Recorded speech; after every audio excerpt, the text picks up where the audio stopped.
Imagine an empire torn between profit and piety, a global power standing at the crossroads of commerce and conscience. On one side, traders and officials who wanted India to remain untouched by religious agitation. On the other, fiery missionaries determined to bring the Bible to the farthest corners of the subcontinent. Their arrival would ignite debates in Britain and in India, reshape education, and entangle itself in one of the oldest social systems in the world, the caste hierarchy. Welcome to Sands of History, where we journey into the stories, struggles, and turning points that shaped civilizations. If you enjoy deep explorations like this, don't forget to like, share, and subscribe to the channel. And if you'd like to help us keep producing in-depth history content, you can find links to support us financially in the description below. Today, we explore Christian evangelism in India during British rule, its controversies, its impact on education, and its uneasy relationship with caste. Debate over missionary activity in India. The Charter Act of 1813. For much of the early British presence in India, evangelism was not welcome. The East India Company was primarily concerned with trade spices, textiles, tea, and with maintaining stability across a diverse empire. Religion was seen as dangerous, something that could disturb local customs and provoke resistance. From the late 18th century, however, pressure grew back in Britain.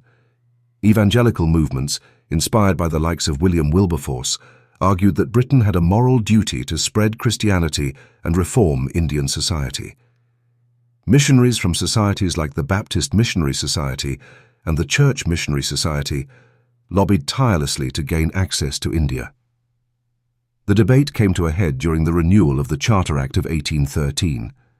For the first time, Parliament openly debated whether missionaries should be allowed into British India.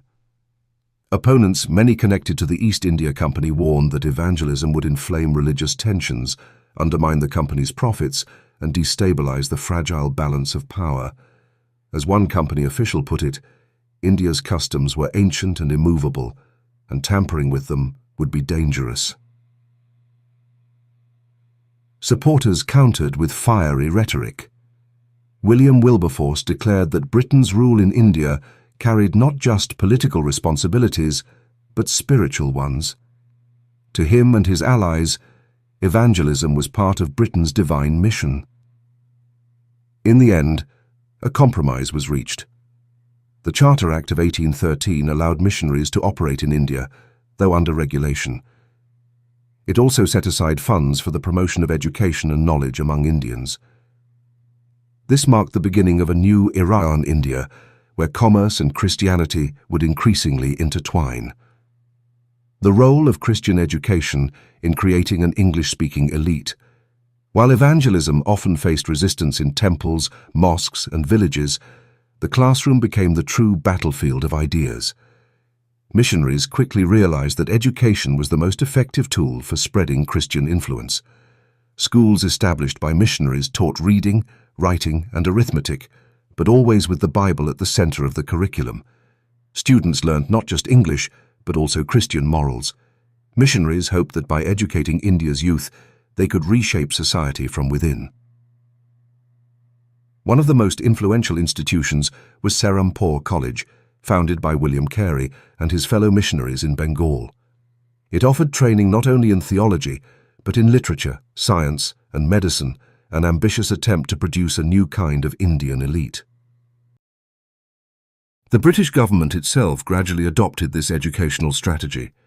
In 1835, Thomas Babington Macaulay wrote his famous Minute on Indian Education, declaring that Britain should create a class of persons Indian in blood and colour, but English in taste, in opinions, in morals, and in intellect.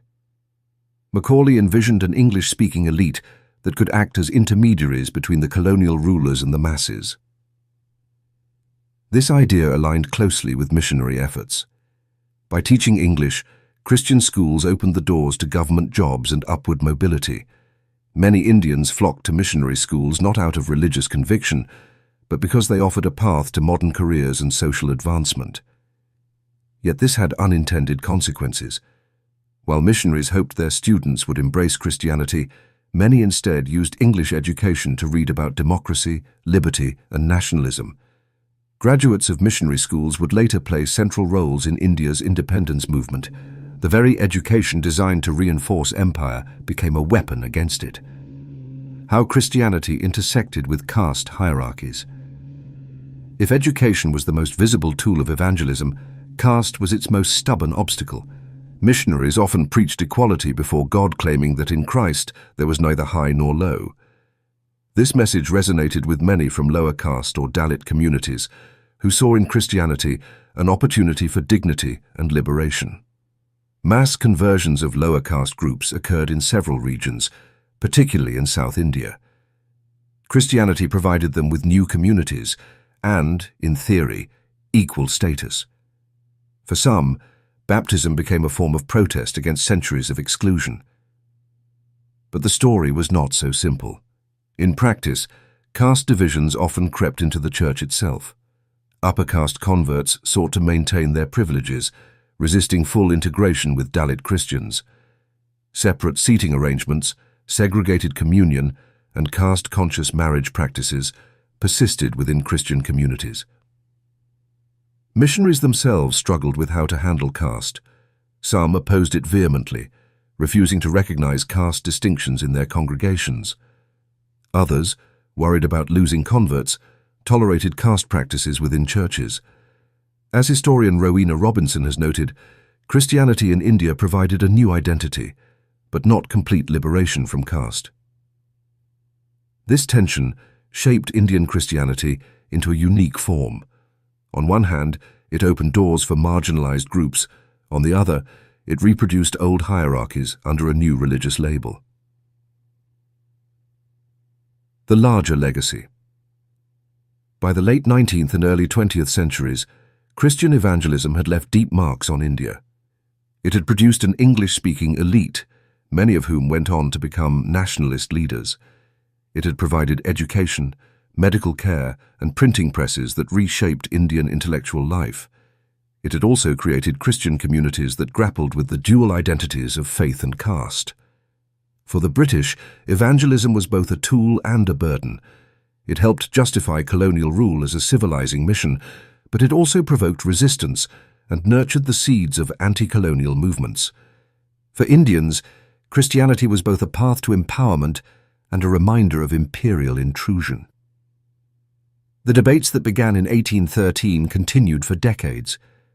Was evangelism about saving souls or about extending empire? Was education a gift or a strategy of control? Was Christianity truly equal, or did it carry with it the weight of caste and colonial hierarchy? These questions remain part of India's historical memory, shaping the way religion, politics, and education are discussed even today. Conclusion. The story of Christian evangelism in India during British rule is a complete failure. It is about ideals clashing with realities, about faith entangled with power, and about a society negotiating change under the shadow of empire. If you found this journey into history insightful, please like, share, and subscribe to Sands of History. It helps us reach more people and continue telling the stories that shaped our world. And if you'd like to go a step further, consider supporting us financially through the links in the description. Your support allows us to keep producing detailed, research-driven content. Until next time, thank you for watching, and remember, history is never just the past, it is the foundation of the present.